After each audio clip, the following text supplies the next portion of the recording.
Welcome back to Jacques in the Garden. Today we are going to be focusing on sort of winter and fall prep, where you transition from those fall temperatures to those winter temperatures. And that is actually why I'm wearing all this clothing today, because in San Diego here, when we say it's cold, it's usually around 60 degrees and it's really cold in the shade. So today we are going to be doing a bunch of various tasks around the garden, things that are important to do around this time period where you are transitioning into the colder months. And we're going to get started with the eggplant bed right there. And I'm going to show you guys exactly what I'm doing and why I'm doing it exactly this time of year. So as I mentioned, the first task that we are going to be doing today is actually overwintering and winterizing this eggplant over here. And for me in this zone, all that really means is cutting it back severely.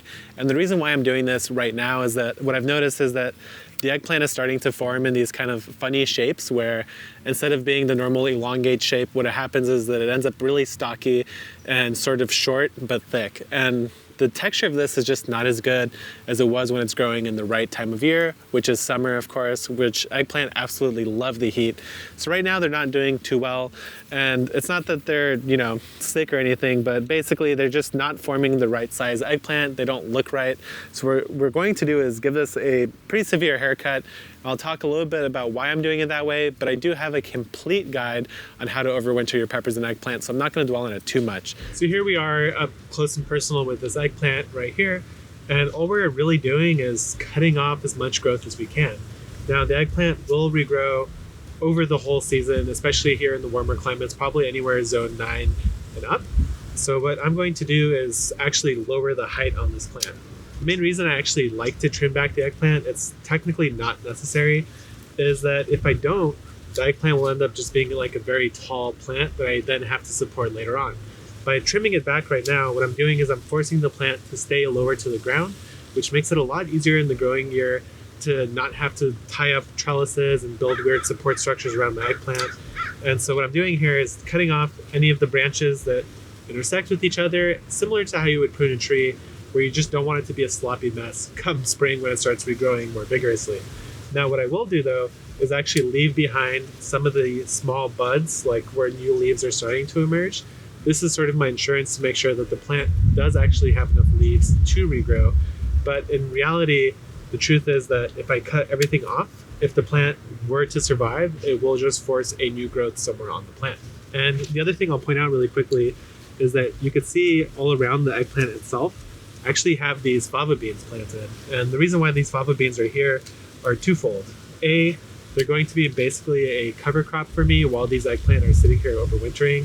And it's really important to have something growing on your overwintered eggplant, because if you don't, the eggplant will probably end up drowning because there's not enough growth for it to use up all the water that you might get in the wintertime. So by planting something right next to it, I'm giving the water somewhere to go and making sure that I don't suffocate this eggplant by drowning it over the winter. Essentially what's going to happen here is that as I remove all this growth, it will just come back, and I'll probably have to do this 2, maybe 3 times before I'm actually ready for the springtime growth. So I'm not really too worried about being perfect here because I know I'm going to have to come back in. I'm just kind of removing any of this excess growth that I think is in poor positions. So that's pretty much where I'm going to leave it at. It has enough growth to continue growing all throughout the season. I'll actually go ahead and now pluck off all of these larger leaves because, again, I don't really need them here anymore. And that's it. That's basically now prepped to be overwintered, and we'll come back through maybe in a month or 2 and give it another prune up. So here's a close-up of that plant that we were just working on. You could see that it's mostly sticks with a few leaves attached. These bigger leaves, again, you could just pluck right off, but right here is what I'm talking about when I say that there's these little growth tips. So this is a fresh growth point right here, and this will now bunch out and produce a new plant essentially right along the branch. Now on this one over here, you could see the unpruned version. These bigger leaves are the ones that I'm going to be cutting off. And again, anywhere where you see like a little leaf like this guy right here, that's going to be where new growth is going to come out. So you can just trim it back to right here and you'll have a perfectly healthy plant. So we've removed quite a bit of material now, and the 3 eggplants that I was working on, 1, 2, 3, are looking a lot better. They're all trimmed up and I removed any flowers or anything like that. So now let's go ahead and move on to the next task over there. This absolute massive unit of a plant is actually 2 different plants. What I have over here is a Sungold tomato, which I think I'm officially ready to get rid of. But what's really the dominant growth here is this lima bean. And this is actually the Christmas lima bean. This is probably the bean that I've been most impressed with. I've never had such a prolific producer. I've pulled off this single plant already at least 50 pods that were full of really beautiful, delicious lima beans. And actually right now, as I was looking at it, it's absolutely loaded with more beans. This is quite a handsome plant, I'd say. It's filled in this space really nicely, and it's still setting flowers now well into November. So this is a fantastic producer that I think I'm going to be growing every year now, just because of how much it produces and how great it looks. But what we will do over here is actually start removing some of the Sungold. Essentially in San Diego, you can get away with growing cherry tomatoes, but they start tasting, I don't know, just not as good. So I have a extremely ripe Sungold right here, which we'll try. All right, actually that's still really good. So we won't go ahead and remove that much of the plant, but what I will do is clean off any of these branches that are sort of flopped over, hanging a little low, and starting to look a little bit sloppy. Because at some point it's gonna be a little bit too crowded, and I'm not going to get a very good tomato if it's covered in disease. So all this disease growth up here needs to go, but the rest of it will actually stay based on that tasty tomato that I just had. Now we're up close and personal with this lima bean plant, and these are what the pods look like. So you can see there's two right here in my hand, and actually all around me are dozens more pods. And on each cluster there's probably around 2 to 3 pods, but you could see like up here, for example, these are what the flowers look like. They are quite small and they look like any other bean flower, but they're still flowering into November, so it's fantastic. I'm definitely keeping it. Here we are in the north garden now, and I'm standing next to my squash trellis, which I built in a previous video, but what you see before you is actually a cucuzza squash that looks quite pathetic and sad. I'm not entirely sure what happened here. Maybe it's a squash vine borer, but I've never really seen those here. And quite frankly, my best guess is that it just got too cold for the plant, which is a little bit odd because I don't think it really dipped below 40 yet, but I can't describe what else I'm seeing here. All the plant leaves look very wilted, sad, they've lost their will to live, and there's nothing else that I could really see that would cause this issue. So what we're going to do is just go ahead and remove this plant entirely, and we're going to be putting in some sweet peas here. So I'm going to show you the sweet pea varieties that I have and a little bit of strategy for how to get those started if you've had trouble with those in the past.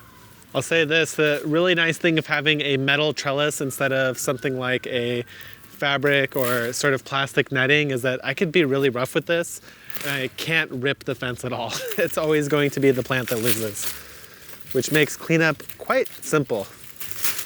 And actually, maybe part of the reason why this plant's doing so poorly is this behemoth here that I've left grow for way too long. This is a cucuzza squash. So at this stage, you could eat this. It's just not gonna honestly be that great. The only way you could really cook this bad boy at this stage is to fully peel it, remove the seeds, which I'm sure are quite large at this point, and then stew it for a very long time, maybe in a pressure cooker with some tomatoes. Maybe we'll cut this open and see if there's viable seed. All right, I'm gonna take that back. At this stage, I don't think it's really edible.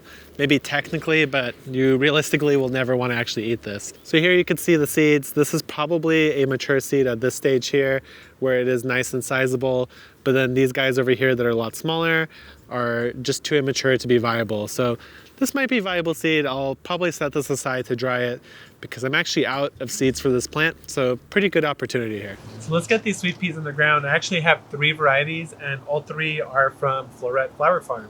If you don't know her, you should definitely go check her out. She even has a show on Magnolia all about flower farming. And they have some pretty cool varieties here. This one's called Nimbus, Chocolate Flake, and Balmoral. So in general, I do like sweet peas, but I find that a lot of the colors are kind of, I don't know if the right word is, but maybe garish. Like they're like a little bit too neon-y, a little bit too bright. I like a little more subtle color pops in the garden. So all of these have more dramatic look to them. They're a little darker than some of the other varieties that I've seen before. And sweet peas are pretty much just like growing peas. You can soak them ahead of time to ensure that you get good germination. If you're buying a more expensive seed packet like this one, it might be a good idea. But as I mentioned earlier, this bed is extremely well saturated with water because it's built out of compost and we just had some pretty good rains here. So what I'm going to do is actually go ahead and just put 1 pea on every other or sorry, on every single one of these vertical lines on the trellis, but what I'm going to do is just mix all the colors together. Anytime you sow a seed, especially something like this that requires a lot of moisture in order to germinate properly, it's really important that you come through after and firm up the soil really nicely everywhere where you planted the seed. That makes sure that you have complete soil contact and thus moisture up against the seed, which is going to increase your germination rates altogether, and that's all there is to that. The next task here is actually a pretty fun one, which is harvesting the last of the sweet potatoes I have growing in the garden. I had a quite successful harvest of traditional sort of orange sweet potatoes, but this one here is the purple Molokai sweet potato. I grew this one last year with pretty good success actually, and all of this plant was propagated from last year's growth. So let's quickly talk about how to do that so that you can ensure you have a continuous harvest of free sweet potato slips of the varieties that you actually like. And really it just comes down to this. You want to find a nice young growth tip like this guy here and take off as many of the leaves, the bigger ones, the older ones, and that's it. Now what you could do is actually take this little cutting here and stick it in a pot of soil, keep it somewhere warm. You can even bring it in as a houseplant. The sweet potato is actually quite a nice looking houseplant. And then when it comes time for spring, you could transplant this guy out and you'll get the same sweet potato propagated for free. You could also do it by just saving one of the sweet potatoes and regrowing sprouts from that. But while I'm here, I'm going to just basically cut off the bulk of the plant to begin with. And we'll set that aside to save some propagations. I'll show you exactly how I do that after this. And we're just gonna remove some of this foliage here to make it easier to harvest. Now, this plant has a decent amount of growth on it, which I am surprised by because I planted it a little bit late. So I'm not sure if we're gonna get a massive harvest here, but let's go ahead and just see what we get. Okay. Oh, there's another guy right there. It's not bad. It's actually quite dry down here, so I think I need to increase the watering. And there's quite a few grubs in here, which is not ideal. We're gonna have to deal with that a little bit later. This is one of the beds I actually didn't spray with beneficial nematodes. It slipped my mind. So what will likely happen here, based on the fact that I pulled this sweet potato out from over here underground, is that I've almost certainly left behind some sweet potato. What that means is that, oh, there's one right there. What that means is that one of these is going to be left in here and inevitably it's going to regrow in the following year. The nice thing about working in raised beds is it's really, really easy to sort of dig in there and just find what you're looking for. Whereas in the ground, the soil's a lot harder. It can be tricky to find these guys. Huh? I'm pretty well satisfied with that. Let's see how many we got here. This one was growing all along the surface of the Oya here. It actually wrapped itself around it, which is why it looks so dark. So we got that guy. These are not the biggest sweet potatoes, but they look pretty great. So we're gonna let these guys cure, and I'm definitely gonna be eating these in the fall. Before we move on from this bed to show you how to propagate your sweet potato slips, let's talk about what you see over here, which are actually artichokes. Now these artichokes are planted probably way too close together. Well, for sure way too close together based on any recommendation you might ever see before. But the reason why I'm doing it this way in particular is that I'm trying to produce baby artichokes. Now artichokes generally send up a central stem where the big artichoke is, and usually that's what people are looking for when they're shopping for artichokes. But man, this year I tried some baby artichokes, and the wonderful thing about them is that you don't need to just peel off the individual leaves and scrape off a little bit of that artichoke meat until you get to that delicious heart, but you could actually cook the entire thing up, and it's so good sauteed and cooked up with some pasta. So I think I'm gonna try to hack this plant by essentially planting these so close together that it's gonna force them to be smaller. So in this case, I'm planting them incorrectly, but for reasons that I actually want this plant to be stunted to produce smaller artichokes. So we'll definitely follow up on this in the spring when they start to produce. If you want to save your sweet potatoes to regrow them next year, you have a couple different options like I mentioned. The first is to propagate some cuttings. So when you're doing that, this is, for example, one of the vines, you'll see that this part of the vine here is essentially just a straight vine with a bunch of leaves coming off it. So that's not the part that you actually want to propagate. The thing that you're looking for is the little new growth where a secondary stem is now starting to come out from one of the leaf nodes and is starting to put out new growth. So that's essentially a second plant right there. Now this one is quite small, so maybe we won't use that particular example there. But let's go ahead and grab another section of this plant. So if you see right here, what you're looking at is the original main stem of the plant, and then right here is a little offshoot. So I'm gonna go ahead and break that off. This is a perfect propagation starting point right here. Again, you wanna remove as many of these lower leaves as you can because they're not going to help it root. It's basically too much plant for the plant to support. So I'm gonna remove one more, and I'll leave 1, 2, and the tiny little baby leaves. Now, all you need to do is pop this into some soil. I have the Epic 4 cells here all prepped up. The reason why I'm using these in particular is because I want to propagate exactly 4 plants, and this way I could keep them together and organized without having to mix them up. So let's go ahead and grab another little node. So here's a good one right here. Same principle, I'm just going to take off as many of these leaves as I can and pop that right in the soil. The other option that you actually have is if you have the base of the plant here, you might have a couple little tiny potatoes. So these are ones that you can actually just go ahead and pop right into the ground. And there's a very good chance that that right there will regrow and produce a new sweet potato plant. You can also just leave a couple of these in the bed where you originally had them if you want to keep growing them in the same spot. So I'm going to go ahead and put one in there as an experiment, and I'll take one more cutting here. This is a really good example because it's nice and long.